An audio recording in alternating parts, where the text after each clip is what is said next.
How to change the default SMS app on Android phones with Android 14 or even Android 15. To change your default SMS app, use the quick access, and for most Android phones, it will be found to the bottom here. This setting toggle is where you want to go next. Once you reach here, you'll go down the list and look for apps.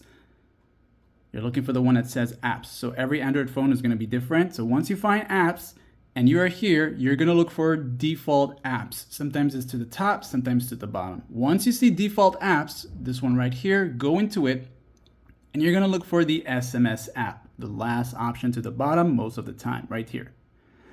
Now, once you're here, you're going to see a list of different apps. Of course, you can always go to the Play Store and get those free messaging apps. And if it is compatible, it will show up here. Some Android phones may allow Messenger as a default messaging receiving app, and some of them may not show it there even if your phone has it. So just keep that in mind. This is a Motorola phone and it lets it show there, okay? But you have the other options, and that's that. You can change these at any given time, like and sub.